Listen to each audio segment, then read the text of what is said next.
Shalom saudara terkasih, salam jumpa bersama saya Romo Amoy Mesia dalam RSM pada hari Minggu biasa ke-31. Selamat berhari Minggu dan semoga pada hari Minggu ini Anda senantiasa mengalami sukacita dalam bersyukur dan juga dalam perjumpaan dengan Tuhan, perjumpaan dengan sesama, dalam ibadah maupun dalam karya amal kasih. Saudara, firman Tuhan pada hari ini dari Injil Matius pasal 23 ayat 1 sampai 12. Di bawah judul Yesus mengecam ahli-ahli Taurat dan orang-orang Farisi. Pada bagian pertama ini, Yesus memberikan pengajaran kepada orang banyak dan juga kepada murid-muridnya untuk bercermin atau melihat atau belajar dari apa yang diajarkan dan juga dilakukan oleh orang-orang Farisi dan ahli-ahli Taurat. Dia katakan demikian, ahli-ahli Taurat dan orang-orang Farisi telah menduduki kursi Musa, sebab itu turutilah dan lakukanlah segala sesuatu yang mereka ajarkan, dan tetapi janganlah kamu turuti perbuatan-perbuatan mereka, karena mereka mengajarkannya tetapi tidak melakukannya.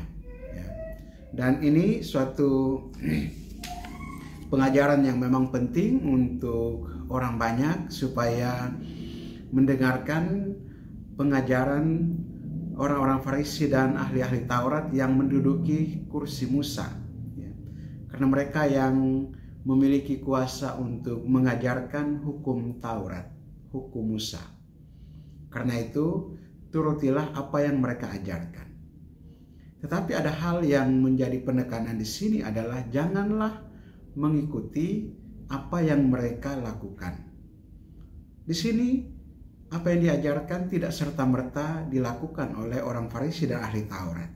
Dan Yesus menunjukkan di mana hal yang tidak boleh mereka ikuti dari perbuatan-perbuatan orang Farisi dan ahli Taurat.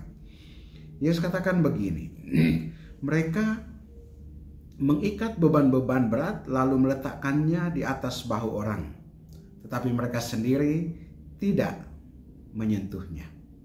Yang berikut, semua pekerjaan ini mereka lakukan hanya supaya dilihat orang. Jadi mengikat beban-beban itu, hukum, penafsiran-penafsiran atas hukum itu diletakkan atas orang-orang dan mereka tidak pernah mau menyentuhnya. Mereka mengajarkan tetapi mereka tidak melakukan. Dan ini juga dilakukan hanya dengan motivasi supaya dilihat orang, supaya dipuji, supaya dihormati. Jadi banyak hal yang mereka lakukan itu bukan murni untuk memberikan teladan dalam kehidupan setiap hari, tetapi justru hanya bicara, omong doang.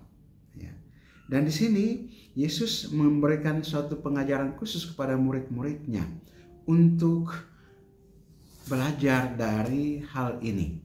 Dia katakan jangan kamu disebut rabi, karena hanya satu rabimu. Rabi di sini dalam pengertian tuanku. Dan Yesus senantiasa dipanggil oleh murid-muridnya dengan sebutan rabi. Dan juga Yesus menyampaikan kepada murid-muridnya supaya jangan kamu menyebut siapapun Bapa di dunia ini, hanya satu Bapamu yang di sorga. Dan juga jangan kamu disebut pemimpin, karena hanya satu pemimpinmu, yaitu Mesias. Dengan demikian Yesus mau menegaskan bahwa kuasa mengajar itu berasal dari Allah. Kuasa mengajar berasal dari Allah. Dan melalui pengajaran itu kemudian perlu, karena kuasa mengajar dari Allah, maka perlu untuk dilakukan sesuai dengan kehendak Allah. Kalau tidak dilakukan, maka hal itu tidak akan membawa kepada keselamatan.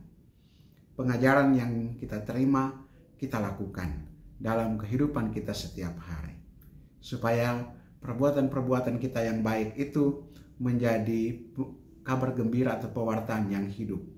Bukan hanya kata-kata, tetapi satu kesaksian dalam tindakan nyata.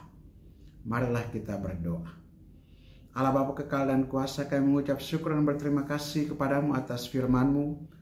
Pagi ini yang memberikan kekuatan dan peneguhan bagi kami untuk melaksanakan ajaran-Mu, melaksanakan firman-Mu, untuk juga senantiasa mempraktekkan apa yang kami terima dari pengajaran Yesus Putra-Mu yang diteruskan melalui para rasul dan para penggantinya, para uskup dan para pembantu, para imam, dan juga para katekis, guru-guru agama, semua yang mengajarkan tentang kehidupan. Terima kasih untuk karya baik yang sudah kami terima selama ini.